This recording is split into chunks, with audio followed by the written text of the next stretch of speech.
I have a confession to make this morning. I'm a chess geek. When I was in school way back in grade 6, I was actually on the chess club. And I can't say that I was very good at the game, but I always enjoyed it.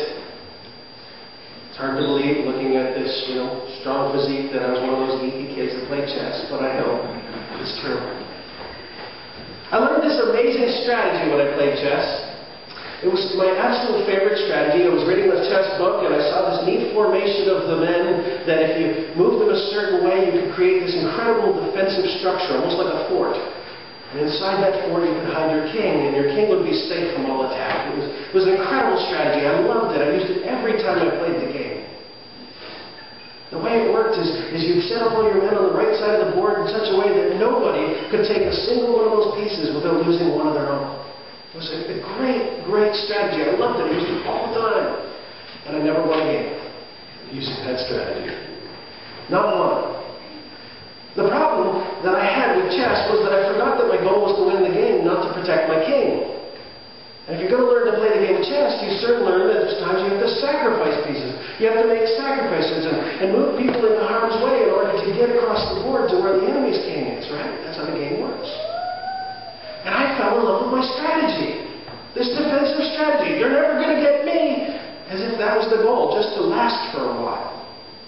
The other problem with that strategy is inevitably somebody that you're playing with would say, well, I got to get in there, so they'd take the first guy. And once you knock down one piece, the whole thing fell apart.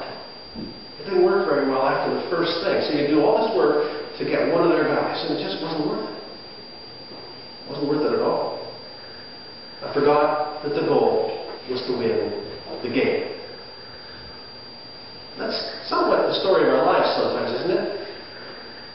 Isn't it true that sometimes we forget our purpose here on earth? We get so busy with the day-to-day, the mundane, the going through the motions, that we forget what life is all about. It's funny. We ask our teenagers constantly, what do you want to be when you grow up? But once we grow up, we stop even asking ourselves the question, what do I want to be? What do I want to do? Where do I want to go? And we just seem to do what's necessary, what we have to do, don't we? We forget that there's more to life than this. Because what you do with your life is not nearly as important as who you are and who you become. See, right now matters, and where you end up matters. And each step along the journey matters. The question is, what's your strategy to achieve the goal?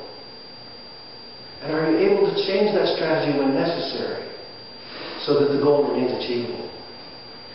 If my goal in chess was to win the game and my strategy wasn't working, I needed to change my strategy. And yet, even to this day, every time I play the game of chess, which is not often anymore, but when I do, I'm still tempted to use that old losing strategy. Because I know it, it's familiar, it's comfortable, it's safe, and I get to feel safe for a little while until the enemy blows through my formation and leaves me with nothing. Where do you want to be at the end of 2012? Where do you want to be at the end of your life? Where do you want to be at the return of Jesus Christ? He is coming back, by the way.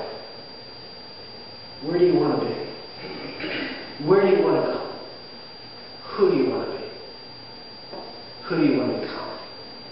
In Matthew chapter 16, Jesus has just finished the public phase of his ministry. He's just finished one of his bigger miracles, feeding the 4,000. And he's starting to move into a time when he knows that he's going to be opposed. He's no longer going to be popular. He knows that even his disciples are going to abandon him. They're not going to follow him anymore out of fear for their own lives. And it's at this moment, at this key moment, when God's plan hangs in the balance, that he takes the time to ask a question. A question which changes everything. He asks a question that, in asking it, it captures both God's plan for the world and God's strategy for the world. And for you and I. And I want to explore that with you together this morning. The first question he asks is, what do other people say that I am? Who do they say that I am? In verse 13. Who do people say that the Son of Man is? Isn't that what everybody asks nowadays? What do other people think? When's the last time we had a thought that was truly our own? Somebody says, what do you think about this? Our first response is, I'm going to Google that and I'll let you know. Right? Isn't it? Isn't it tempting nowadays with all this information in the world at our fingertips just to check and read a couple of news sites? People say, well, have you thought about this latest situation that our government's facing? And some of us will be going, I have no idea. But we'll Google it and we'll look it up and go, okay, well, that's what I should think. Don't we do that? We read what other people think and we adopt it as our own. A lot of the time. We read other people's blogs, their reports, their articles. We watch movies and TV shows and the news. And then we'll compile it all into that's what they think. And if I ever find they, I'm going to bring their neck, just for the record.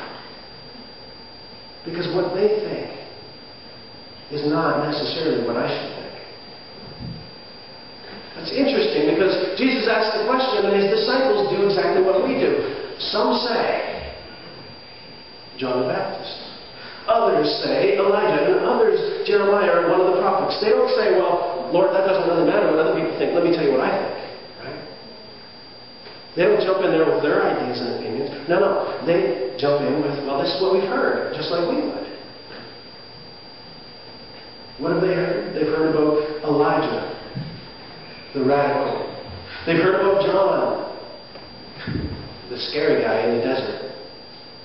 They've heard about Jeremiah, the one who can see the future and do things maybe nobody else can do. And they think, that's what Jesus is like. That's what people are saying, at least. What do other people say? Will we admit what we think about Jesus at the start of 2012? Because Jesus doesn't leave the question alone. He doesn't end with, what do other people think? Does he? He says, but who do you say that I am? Who do you say that I am? It's almost like being caught as a deer in the headlights, isn't it? I know what other people think. I'm not sure what I think. I wrestle with it. Jesus is saying to his disciples, and to you and I, I'm not going to let you off the hook today. It's kind of like when my son comes home from school. He's a very typical 16-year-old teenager, and he just loves it when I talk about him in church. But when he comes home from school, either my wife or myself or both will say to him, how was your day? And do you know what his answer would be? Take a wild guess what Ben's standard answer is. Fine. Right? And we'll go, what did you do? And what's Ben's standard answer? See, Ben, we've all been there. But we don't let him off the hook with that answer. We keep asking and probing, and eventually we may find out there was a test, or he had a conversation, or told a joke, or we'll find out more details about his day. We don't let him off the hook.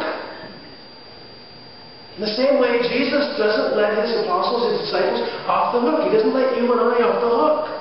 When he says this, he says, but who do you say that I am? And our typical North American 2012 response is, well, other people say. And he said, no, but who do you say?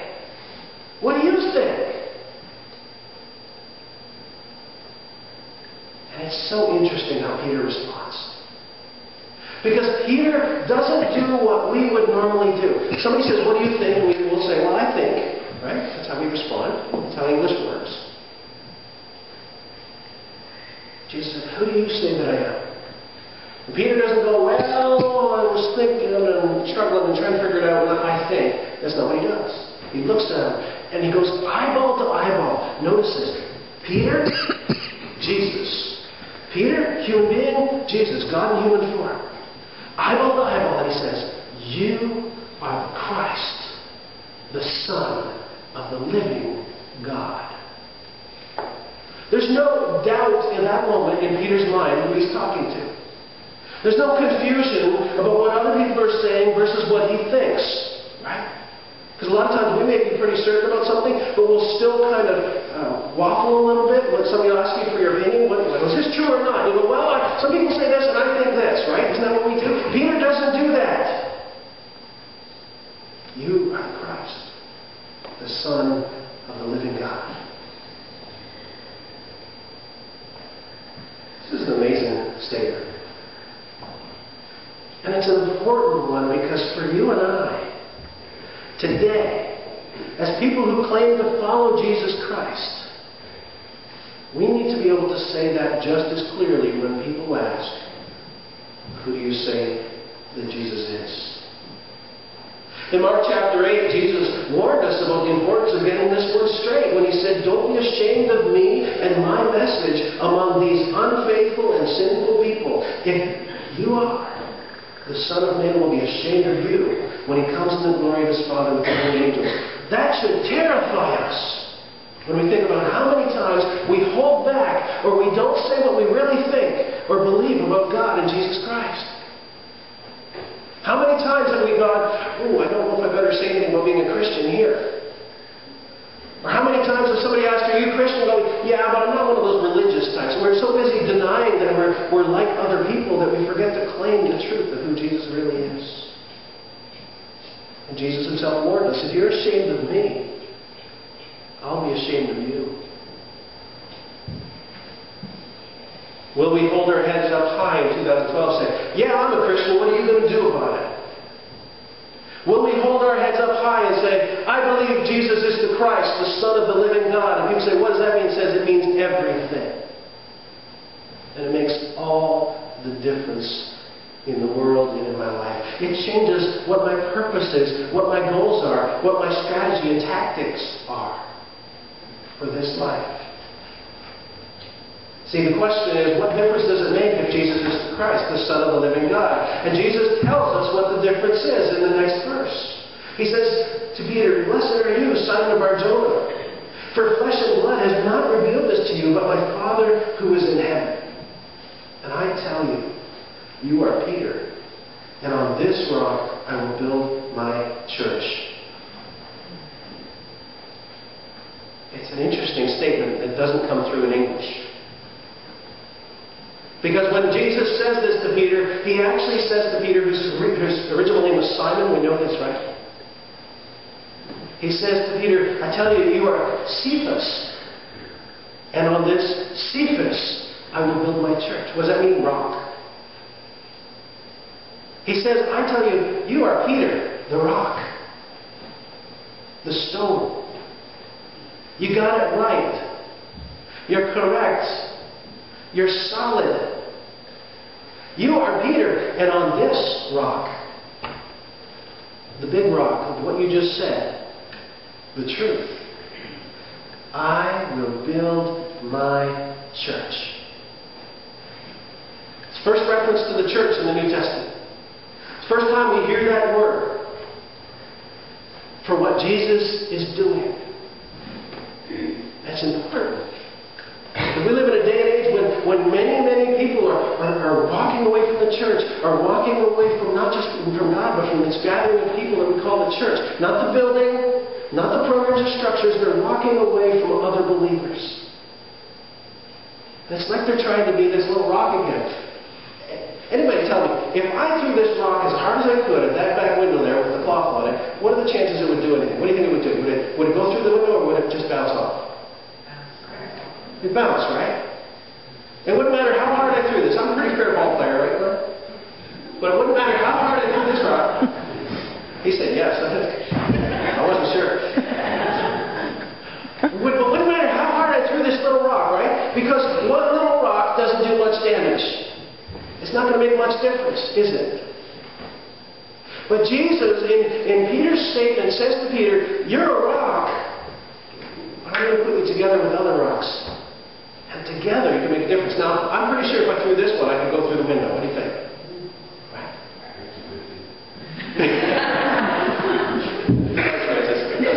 I got a good arm, buddy. But Debbie's in front of you, so I won't use it. The church was God's plan from the beginning. This gathering of people, you folks and I, sitting together, standing together, enjoying this time together, trying to stay awake on New Year's Day together. Right? This was God's plan, right from the very start. Because God had an agenda. He set out to save the world. That was his plan.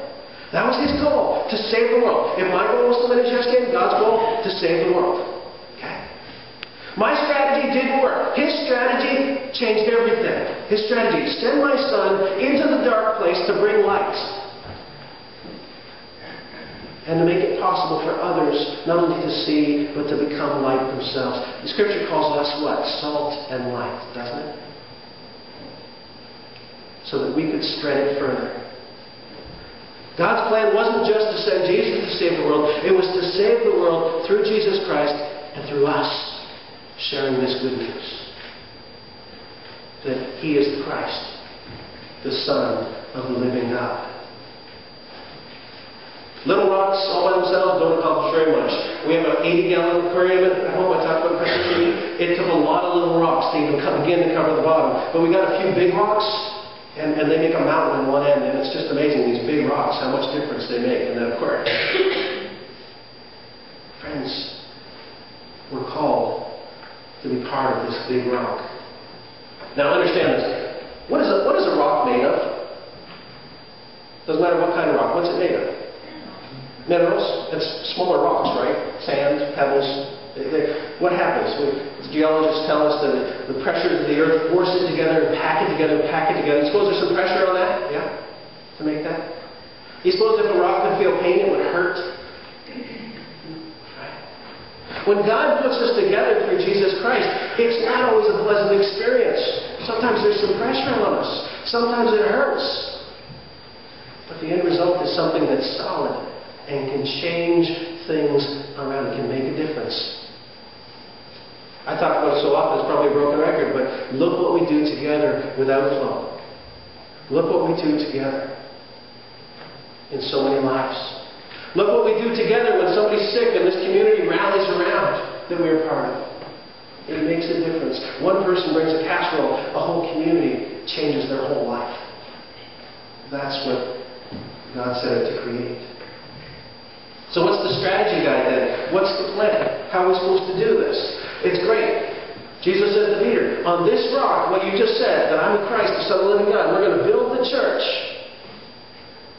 How are we going to do that? Look what it says in verse 18, second half. Not only is it Peter, on this rock I will build my church. He says, and the gates of hell shall not prevail against it. I will give you the keys of the kingdom of heaven. And whatever you bind on earth shall be bound in heaven. And whatever you loose on earth shall be loosed in heaven. What does it mean to have the keys to heaven? You ever ask that question? If I hand you keys to the church, what does that mean? You can get in. You can get in, right? It's not rocket science. Not only can you get in if you have a key, what else can you do? If you can get into the building, what could you do? You can use the building, right? You can enjoy what's in here. You can take advantage of having heat or lights or a gymnasium or whatever the case may be, can't you? Right? Isn't that how it works? And Jesus says to Peter and to us, by extension, I'm going to give you the keys to heaven. So you will have access to God Himself. That never been the case before. You know that? Read the whole Old Testament, and people had to come to God through someone else. They could never come direct. And Jesus says, guess what, Peter? Here's the deal. From now on, because you've accepted this truth, you said that I'm the Christ, the Son of the living God, here's the keys. You're welcome. You can go straight to the front of the line. It's like a fast pass at Disney World. And you can go in and you can enjoy the best that there is to offer. And he goes on to say there's even more. Whatever you bind or loose. What does that mean? Have you ever wondered that? Jesus says, whatever you bind on earth will be bound in heaven. Whatever you loose on earth will be loosed in heaven. What's he talking about there? Here's free access to God. You can do anything you need to do. You can call on Him anytime you need to call on Him. And here's the deal. If you choose a strategy, like my defensive formation, that binds you, prevents you from doing other things. My problem with my strategy is literally almost half my pieces will be locked down on that side of the board. Left me with only half my players to use. Right?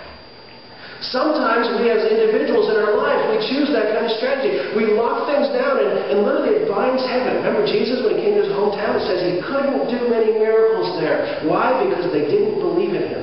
They didn't have faith in him there. If you bind God by choosing a strategy, he'll be bound by it. He won't act. If you choose something that's not working, he'll let you choose something that's not working. He gives us that much freedom. But it will bind you up in heaven. On the other hand, if you're willing to, like a good general, plan your strategy for battle, and then as you get in the battle, change your tactics as things shift around you, and be open to what's happening, and to taking advantage of new opportunities, guess what happens? You have the chance to win the battle, to have the victory. Here on earth, in our own lives, it means if it's loosed in our own lives, it's loosed in heaven, and God can pour out what he plans to do and his blessings on you. The same is true of his church. We have been guilty, my friends. I hate talking about bad things in New Year's, but just bear with me for 1 second. We have been guilty in our church, and in every church that I know of, we're not alone, of falling in love with our strategy like I did in chess. That once upon a time we said, okay, we're going to be God's church. He is the Christ, the Son of the living God. We are his church. He's given us the keys to heaven. Let's go take the world for God. And we have a 200-year-old church that's made incredible difference in this community for 200 years. And along the way, we adopted some strategies that worked really, really well. And then somewhere, over the years, we fell more in love with the strategy than with the goal the strategy was supposed to achieve. Along the way, we fell more in love with how we do stuff than why we were doing it in the first place. We do this in our own lives. We do it together as a church. One of my favorite authors said it this way: we institutionalize how the Holy Spirit moved last time. So God does something amazing, we go, ooh, that's cool, let's keep doing that.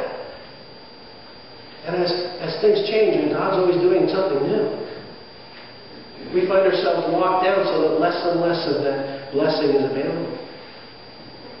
And if we could do nothing else for 2012, it would be to evaluate the strategies, the things we do in our own lives, and the life of our church, and our body together. And ask the hard question: is this going to allow us to accomplish the true goal, or is it more just about doing this thing because we've always done it? Let me give you a dangerous example. In this last year, as the deacons met, as your leaders met, as your Sunday school leaders met, we realized that there just weren't enough kids around to keep Sunday school going. And that was brutally hard, I got to tell you. It broke our hearts to even admit that out loud, to say that out loud to each other. I know talking to Debbie for so many months and months and months, as she was our superintendent, and talking to our deacons and going, what are we going to do? How are we going to revive this? How are we going to get it going again? And oh, were we upset. It really, really hurt. To come to the place where we said, we're going to have to let Sunday school stop for a while, at least. This is what I'm talking about.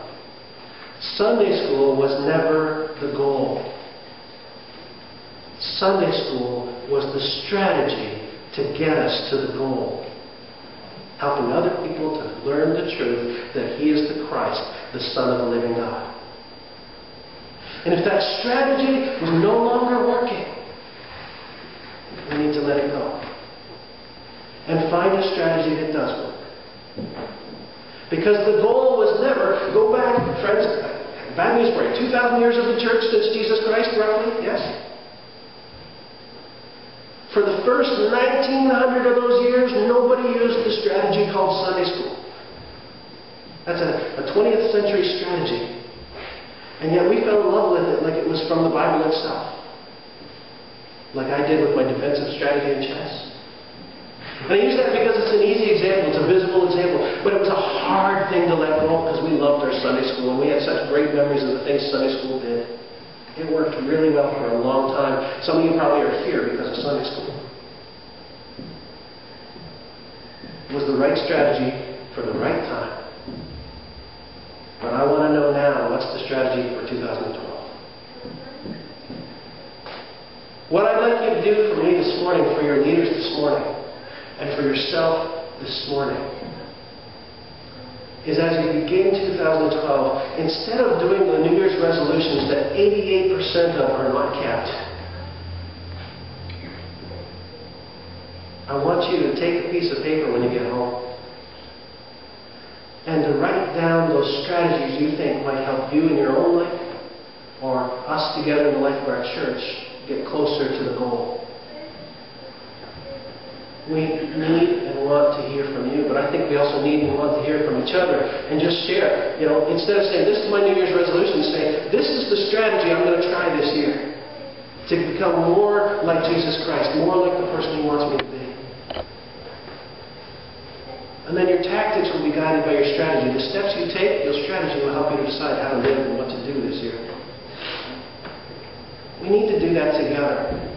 And your deacons and I, we need to hear from you, because in the next few weeks, just coming up to our annual business meeting, we're going to have conversations about what strategies we're going to adopt this year. What are we going to do together to try and accomplish the goal God gave us, to be salt and light in this community, in this area.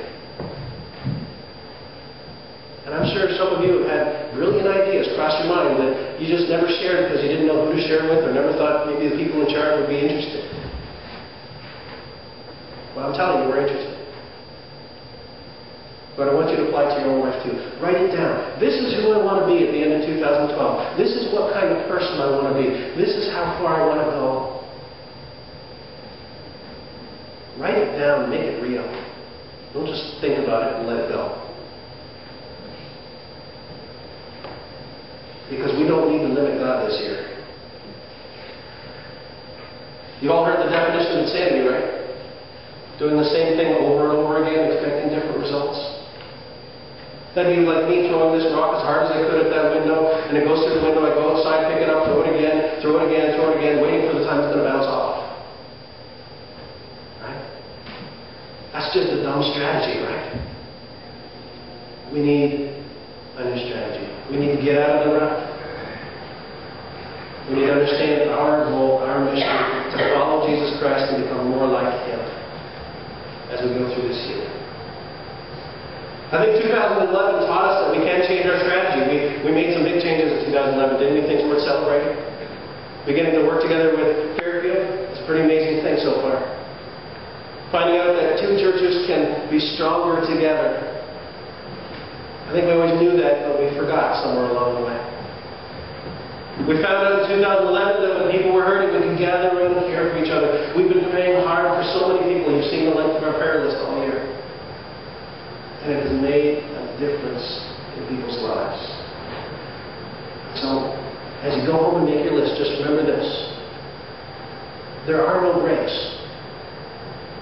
There's no stopping what God has done. He has given us the keys to heaven itself.